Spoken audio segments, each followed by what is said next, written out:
Joining us now in our coordinator special is the new offensive coordinator at BYU and 1990 Heisman Trophy winner Ty Detmer. Ty, welcome to Studio B. Thanks. Great to be here.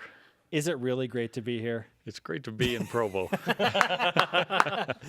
So what was your initial thought when you were first contacted about potentially coming back to BYU and being the offensive coordinator? Well, when I was first contacted, it was just kind of seeing if the timing was right now. I've talked in the past and had people contact me in the past, and it was more just kind of feeling me out, I think. Is the timing right? And kind of, well, I wouldn't say no. Depending on the capacity and who's going to be the head coach and what that situation looks like. So it was more of just a feel phone call, What kind of relationship did you have with Kalani Sitake already?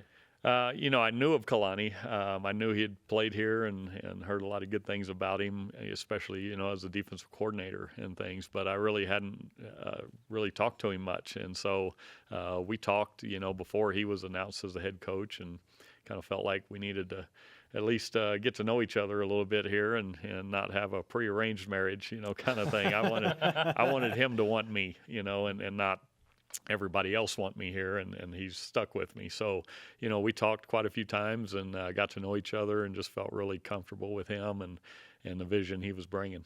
The time demand is obvious for a position like this, but you were a high school head coach, and I imagine we're very busy in Texas. So how does your time shift differ now that you're the offensive coordinator at BYU? Well, it's much more demanding. We're meeting on recruiting every day and making sure, we got the guys that are committed still coming and any possible guys that want to maybe change their mind other places. So, we're in the process of all that hot and heavy right now, and then figuring out, okay, starting, the end of next week, we'll start getting to go do home visits. And that's something, I'm looking forward to getting to know the players and their families and promote what BYU is all about. And so that's taking a lot of time. When we get our staff settled, I think things will slow down a little bit. We're still interviewing guys and want to make sure we go through the process and get the right guys in place. And then, then it'll start getting ready for spring ball. You sleeping much? Not much, no. I wake up in cold sweats sometimes, I know the magnitude of it all, but, at the same time, it's an opportunity that I didn't feel like I could pass up and was super excited to be a part of. Did you imagine at any point in the past that, or have that desire, I want to be the OC at BYU?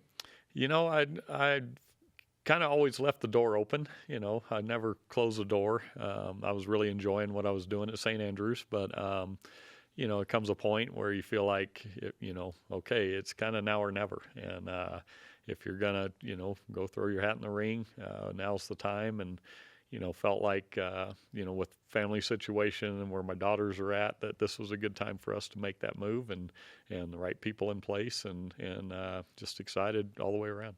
We've heard guys like Brett Favre and Michael Vick talk about how much they valued your friendship and your tutelage at the NFL level. So I imagine that other coaching opportunities have arisen or been presented to you at some point.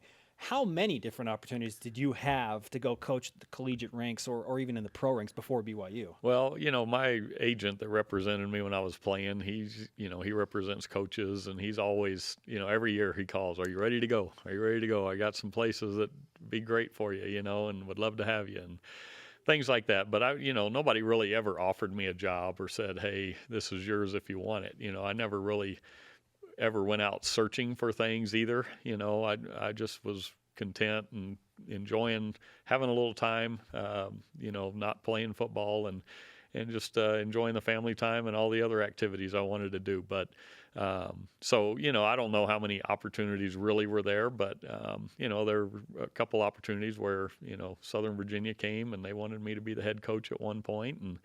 And so, there's been some opportunities, but you never know how serious people are until you actually really start getting down to the nitty-gritty. You mentioned the cold sweats, in the middle of the night. What kind of feelings do you have when you think about calling plays for BYU in games? That's something I'm excited about. I know there's a process that goes to it, and you got to be ready to go and organized and have your call sheet ready to go. And from there, football is a lot about in-game adjustments, and you're going to prepare for things, and then you're going to get in the game, and you're going to see something totally different. So you've got to have a type of system that can handle multiple defenses and stunts and pressures and all those things that you're going to see. So, I think one of the things being a backup quarterback in the NFL, you're the guy on the sideline that they're coming to, hey, what did you see? What are they doing that's different? And how do we go about, attacking it? And so I feel like that background really helps with in-game adjustments and being able to say, okay, here's what they're doing. We need to get to this, and so, I feel like that's probably one of the strengths, but, time will tell, and it's a different ball game than high school ball. Obviously, you're going to see more stuff, and we'll have more stuff, though. So, it's an exciting time, and can't wait to get to that first game because, right now it's just all the logistical things that are going on, and I just want to coach football. I want to be around the guys and help them be successful, and so that's what I'm looking forward to. Does it feel like you're starting a business or something where, you want to I just want to make money. I want to get to the games. But we have to hire everybody and recruit. We haven't even hardly talked football yet. It's been all recruiting and coaching staff and all these things. And, man, I want to talk some football here pretty soon. So looking forward to that part of it. The social media and Twitter generation didn't exist when you played quarterback at BYU. Now, it seems like you've embraced it. You've got a solid Twitter following and presence. So are you ready for every and any BYU fan to tell you how to do your job better? I'll probably just scroll through that pretty quickly. Most of it now is you have to be on it for recruiting purposes, So Oh, it's a huge part. Yeah, it's probably the main part now. Most kids all they do is instant message. And so that's the real reason for being on it. I probably won't post much, nowadays. Before it was kind of hunting pictures and things like that. And so it'll be more to follow the recruits and, probably just scroll through quickly and pick up the highlights. Legacy matters a lot to some people. And obviously, you had as great a legacy as you can have as a player.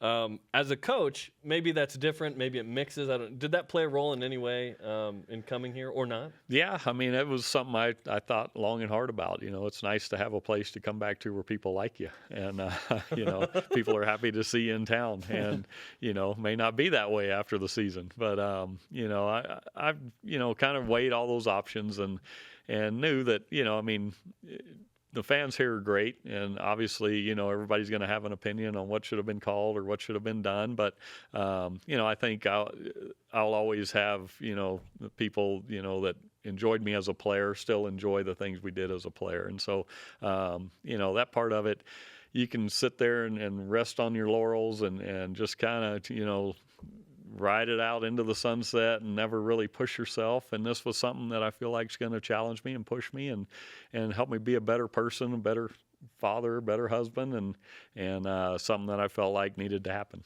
BYU offensive coordinator Ty Detmer with us in Studio B. The quarterback situation is kind of, it's a unique one with the uncertainty of Taysom Hill and Tanner Mangum and what he did winning 9 games. So why would having both of those guys be the best thing for BYU football? Well, you can't have enough good players. They're both did some really good things, and everybody knows what Taysom's capable of. And a matter of keeping him healthy. He's a guy we want around, and we want on the team, and we want his athleticism to shine and to be as big a part of it as he can. And then knowing you have Tanner sitting there that came in and did some really good things as a true freshman, showed a lot of poise. We know he's going to be a great player. And it's a situation where that's my job. They just go play and they be the best players they can be and worry about what they can control, and then the coaches decide what's going to happen. But, you can't have enough good players on a football team, and it's just going to be good for the team to have both of them there because, you're going to need them both at some point probably. Ty, it's been great to have you. We hope that Studio B will be a place of solace and comfort for you as you move forward. We'd like you to sign our flag before you take off. You bet. Sounds good.